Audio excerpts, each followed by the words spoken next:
Ultimately, poor forecasting costs businesses loads of money. Some organisations are actively penalised by their regulators for having forecasts that don't match up to reality.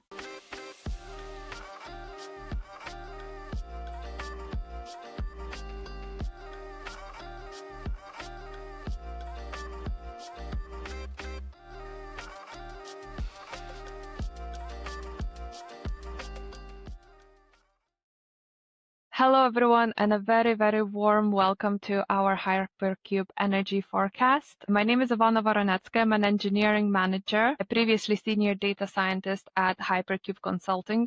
But today I'm here wearing my forecasting and statistics hat for this energy forecasting episode.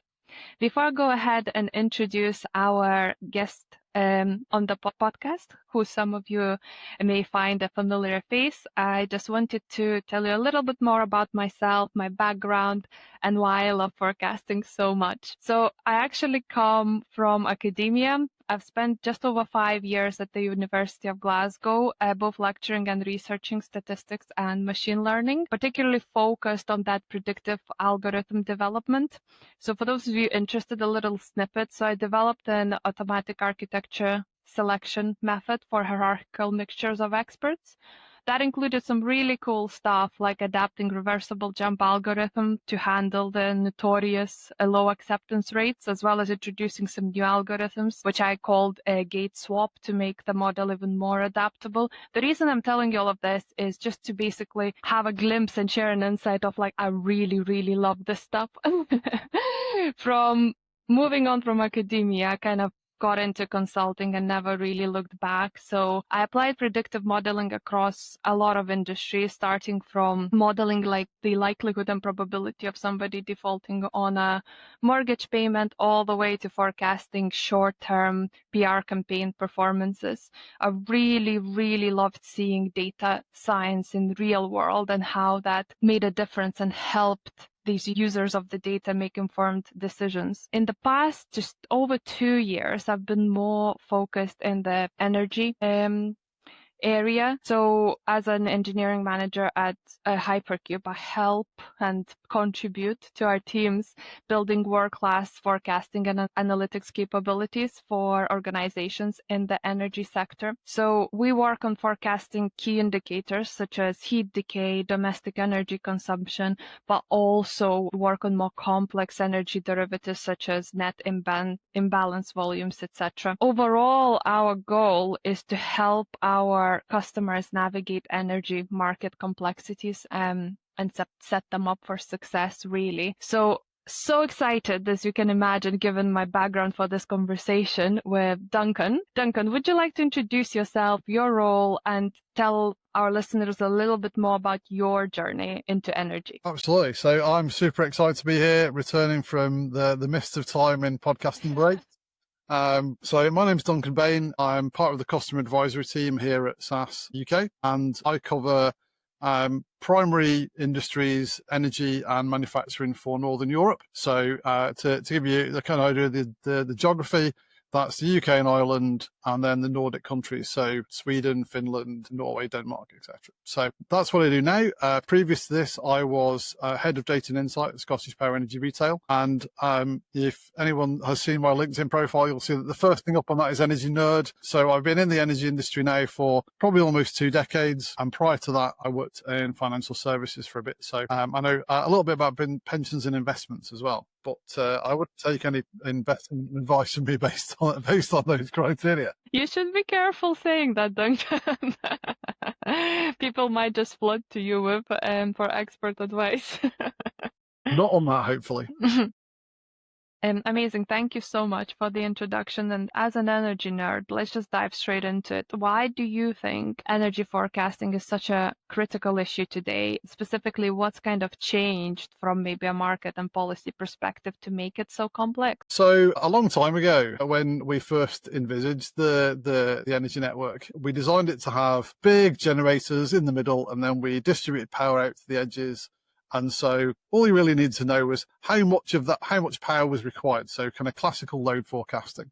And all of the resources that we're creating electrons for us to use as consumers, right? Where, to quote the old Wallace and Gromit ad for the gas board, right? They were easily turned off and onable. Okay, so it was relatively, compared to now, easy to supply against demand.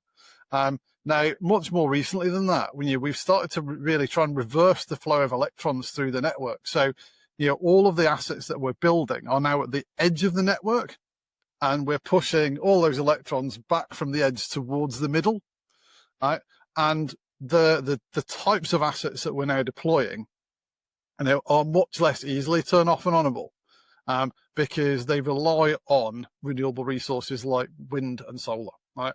And so, as we see the impact of these technologies deliver more and more of the country and frankly the globe's demand for energy, we need much better forecasting to understand when we're going to deliver the output from that installed capacity, and then how we can use that to align additional technologies against that to try and either work to flatten the demand or to store energy for periods when we're going to generate less. So, I think in summary, we're now in a situation where we've created a lot of assets at the network edge that are very different to the assets that we first envisaged when we created the network to begin with. Not only do we need to do more forecasts, but those forecasts we need to do more often.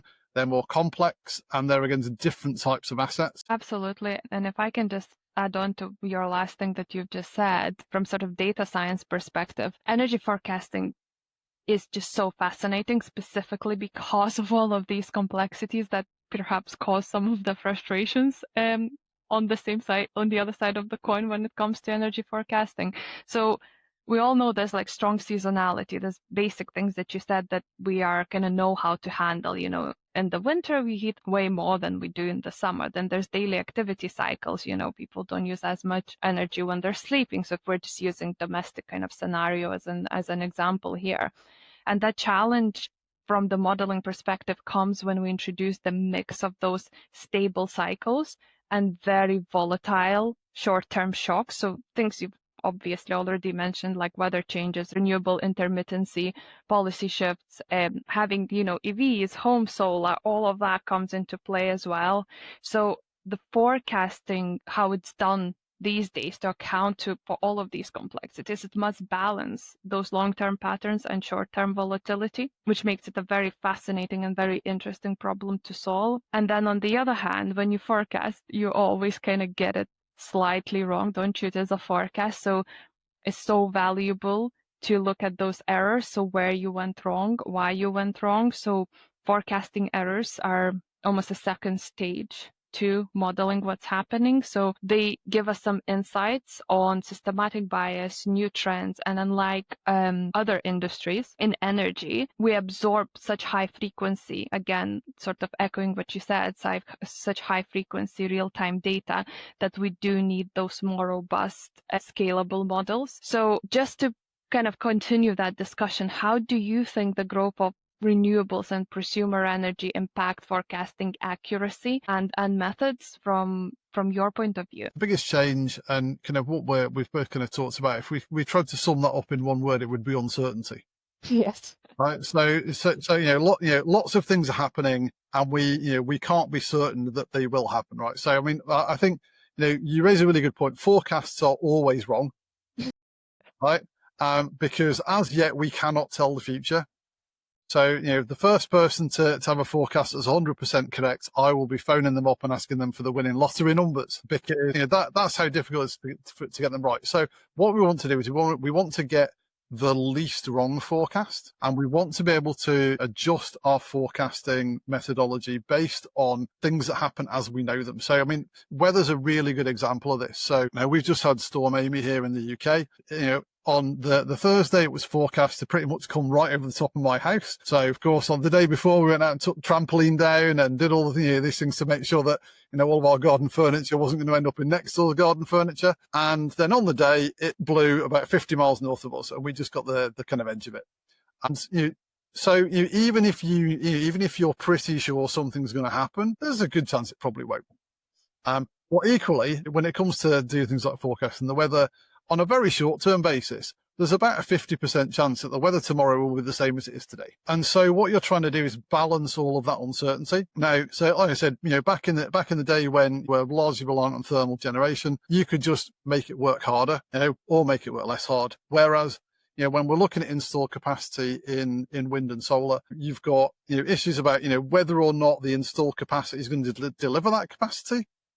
And then from a network's perspective, is it going to deliver it in the right place? Because certainly one of the big challenges we have in the UK is that we've built a lot of offshore wind because that's where it's windiest, but the majority of our consumption is not in the North Sea, right? The majority of our consumption is in the southeast of England. So we have to get the power from, point A to point B. And so it's important that we understand not just, how much total power we need, but where we're going to need that power and where it's going to come from.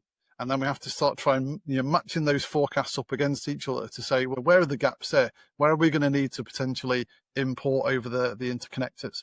So, it all comes down to uncertainty.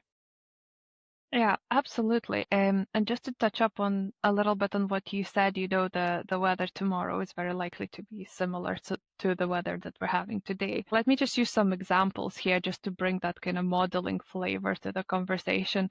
So take ARIMA, right? That's your classic stats model that it'll probably be the third thing you learn in your forecasting class at the university. So great for short-term stable patterns, maybe for the next few hours or days. It has a place to be, it's interpretable, it's fast, it's small data friendly, all that kind of thing. And there are extensions to it if you want to get a little bit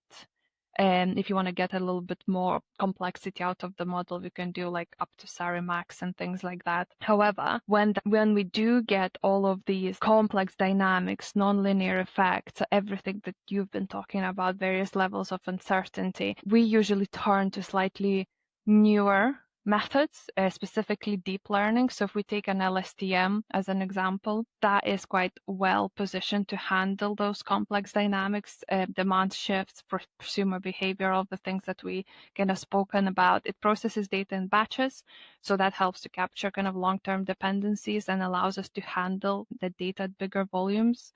But then we also have our kind of hybrid models like CNN LSTMs, where CNN takes care of your short-term local pattern extraction, and LSTM will look at that longer term temporal structure, etc. So these models then offer you to handle both noise and cycles, and they're quite popular in the energy sector for a good reason. They're powerful in energy forecasting, where you've got all these noisy signals, but also some strong long-term cycles within it. Obviously, there are trades-offs. So if you have loads of data, you need computational power. Also, depending on how well your kind of starting point is set, and if you have these like baby algorithms helping you to tune parameters, there may be some tuning needed. Essentially, what I'm trying to say is like there's no one size fits all model. It depends on the goal and the data that you have. As data scientists, for us, it's so exciting to be able to explore these models of different complexity based on the application. And I understand that SAS has been working on a solution that allows users to fit those models of specifically varying complexities as I've just described. Would you be able to tell us a little bit more about it? It makes me really excited. Yeah, so you're absolutely right. There is no magic bullet, and I think along with the fact we've got this kind of increased complexity, we've got more uncertainty. What we've really been focusing on here at SAS is how do we enable forecasters to do more forecasts, do those forecasts more quickly, account for these new artifacts coming into the system, and how can you do that on a repeatable, reproducible basis? And fundamentally for a forecasting team, because we've already established that all forecasts are wrong, right? They have to be able to defend the decisions that they're taking based on the forecasts they're generating. So it has to be, clearly explainable how you got from point A, which is I have my data, through to point B, which is I have my forecast. So although SAS has been doing energy forecasting for a long time, we're nearly 50 years old now, and I think one of our first customers was in the energy space. So we started off doing energy forecasting probably about 45 years ago. Our newest version of that energy forecasting cloud is been designed from the ground up as a software as a service offering that enables forecasters to take data, run these forecasts. It will run all sorts of different algorithms, and it will choose the best one based on whatever error metrics you choose. However, you don't have to pick that one, because sometimes those models can't capture things like local knowledge. Sometimes it's because you forgot to put it in. Right. So if you've got, if you've got a calendar of events, typically they'll have all the kind of normal holiday things in. But if you look at school holidays, for example, across Scotland, lots of different local authorities have their school holidays at different times. And so unless you know that and you've captured that, it might be that somebody in your forecasting team says, oh, but this area doesn't have its holidays then. We need to account for that. Or other things like local events, or where you've got big sporting events, things like that. They probably haven't happened at exactly the same time in your historic data. So you need to be able to account for that. And so it enables forecasters to intervene and to plug these events in as custom data items very simply, without having to kind of go back to their IT organization and say, can you update the calendar of events in the data store, because we want to add these additional events into it. And so that's really our focus has been on developing a tool that makes it really simple for forecast teams to do more of what they do best. Absolutely. That just sounds absolutely great, and kind of aligns with what I've been sharing before I asked you the question, kind of saying, how do you go about trying different things out and still having that input from you as a user if you feel like you want it, or just being able to go from A to B if time is of the essence. So that's really cool to hear that. I was wondering if you had an example of why that better, more accurate forecasting is actually so important. Well, I mean, ultimately, poor forecasting costs businesses loads of money. And there are different regulatory settlements across the jurisdictions that I work across and globally. So some organisations are actively penalised by their regulators for having forecasts that don't match up to reality, because it affects the way that they dispatch power across the network. And if you think about forecasting across kind of different time horizons, you've got the kind of very short-term forecasting, which is used for dispatch and kind of that kind of instantaneous demand response. But you then got kind of medium to longer term forecasts, which are more about planning out the infrastructure that we're going to need as we go forward into the next kind of 5 or 10 years. And so being able to plug into the system events that haven't happened yet, right? So by using synthetic data, you can say, well, if this was the case, then what would that look like, and how do we need to plan for that? So there are different requirements across different time horizons, but fundamentally, better forecasts result in more profitable companies. Yeah, absolutely. I just wanted to take a little, zoom out a little bit, take a step back, and we've been talking about picking the right model, having the tools that allow you to test different ones, see which one's the best. But it'd be nice to also talk about whether that is the first step. For me, where you start isn't kind of picking the model, but really understanding the use case. So before I start any forecasting, I want to understand, what decision does it support? What's the value that it adds once produced? What is the tolerable error in actual practical terms? And this will shape the right solution, because once that's clear, we can try and think about how it needs to look like at the end of it, so it's actually useful for those decision makers. So communication is key here, because forecast is only as useful as the person reading it on the other end and being able to clearly understand it. So this may mean sometimes using visuals, maybe dashboards, perhaps using statistical tools such as confidence intervals to put your uncertainty into some sort of measurable context. So we had a customer struggling to align requirements of the trading and data science teams for building a new data platform. So in their cases, we actually just ran workshops to enable that collaboration and fix misalignment and fix that crucial bit. So both teams are actually the users of the final product. We're happy with the end result. So I don't know if you had any thoughts on that, the kind of first step evaluation, extracting value from, how do we go from it being an Excel spreadsheet with a column of forecast to extracting value? Yeah, I mean, I think trust is really important, right? Because as we were saying, all forecasts are wrong. So what's the acceptable level of wrongness? And Right. how willing are people to take decisions based on the fact that they know it's not going to be right first time? Ideally, the closer you get to the point of delivery, those really short-term forecasts should, in theory, become more accurate. But because you're basing them on effects on smaller size, you can actually see error creep into that. So it's very much about building trust in the process, right? And part of that is just making it really straightforward to explain how you're going about doing the forecast and what those results actually mean. And it kind of reminds me of some of the debates we've had previously in kind of in other disciplines around what's worse, type 1 or type 2 errors.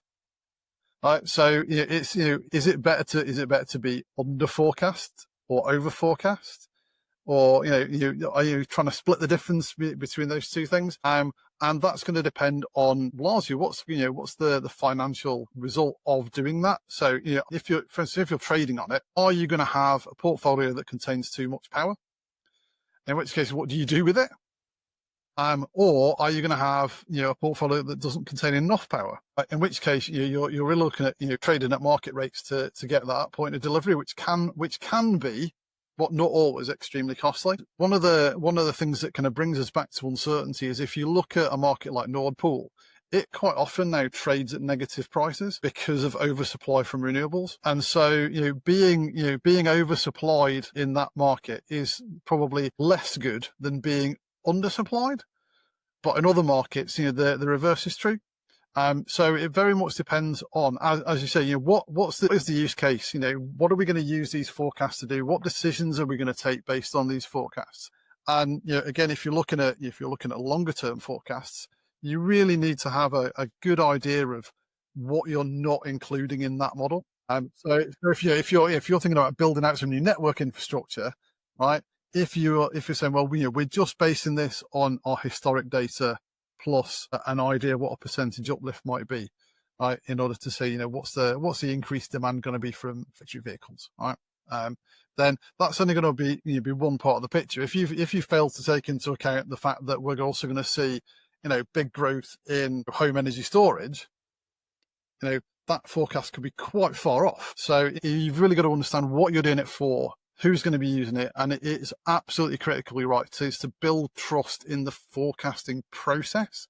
And that's very much more a kind of human factors challenge than it is about the technology itself. So what we're trying to do is make the technology really easy to use so that people can focus on that value add part, which is really around kind of explaining what's happening in the forecast, why they are the way they look, understanding the decisions that are being taken and supporting that decision-making process. Absolutely. As you were talking, I wish that I had included directionality of errors as being one of the complications of the modeling process when it comes to the energy industry. So I'm glad it got mentioned in some capacity. Absolutely agree with everything you're saying. Listen, Duncan, looking 5 to 10 years ahead, what innovations in forecasting do you think will have the biggest impact on the energy transition? In forecasting specifically, I think in the next kind of 5 to 10 year horizon, we'll start to see more use of really cutting edge techniques like quantum optimization.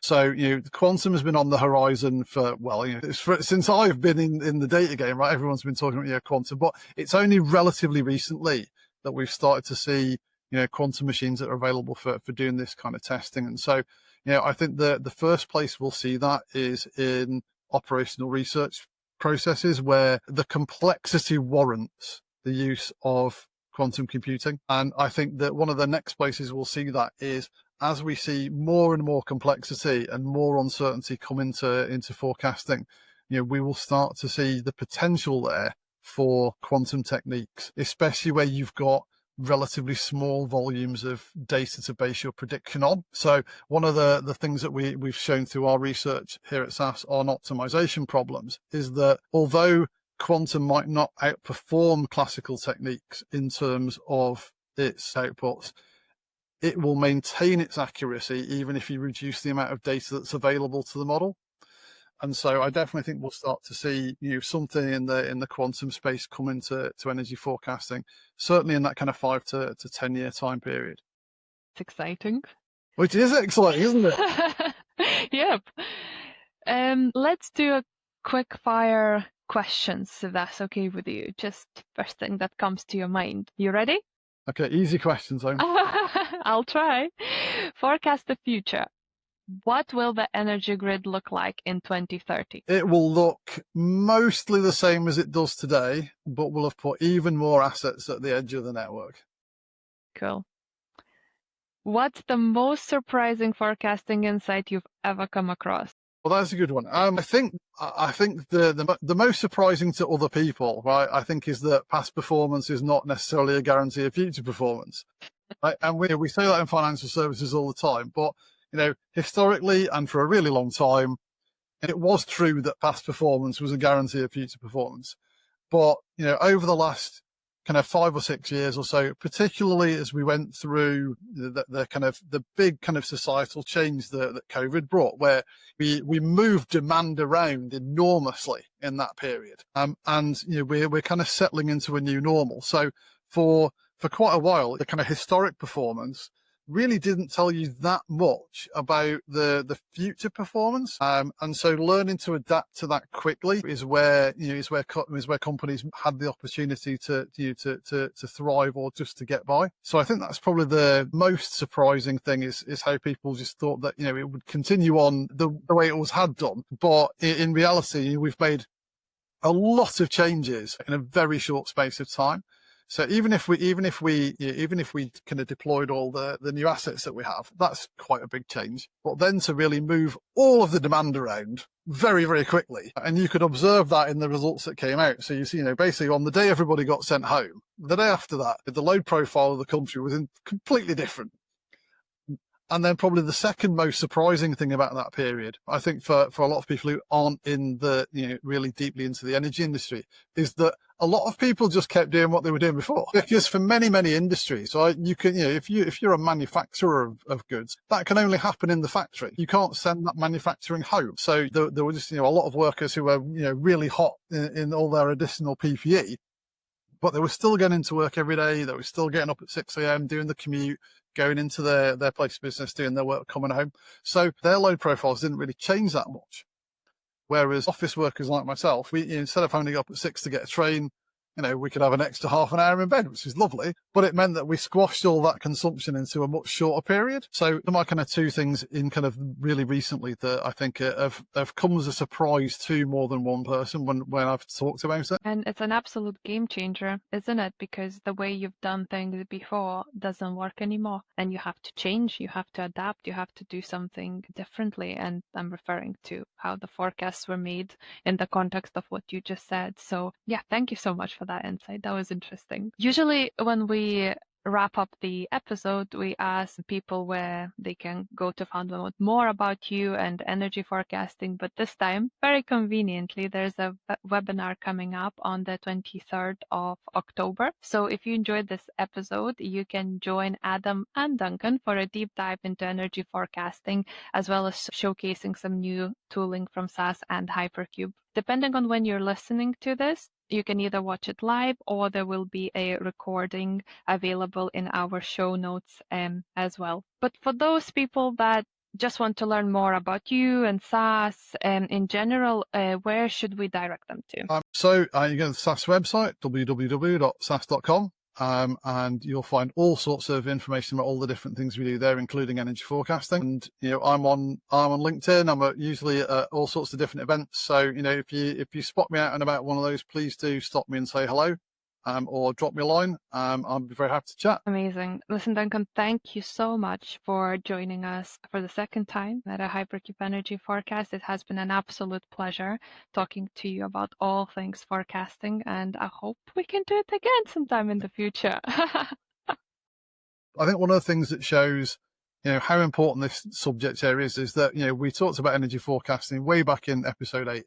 still talking about it now. I'm still just as excited about it as I was, way back then, and as excited as I was about it when I first came into the industry, right? Because it's such an important part of the kind of whole ecosystem of delivering power to people's homes and businesses. Absolutely. And I think this is just such a fabulous note to finish the podcast on. So thank you so much. Thank you.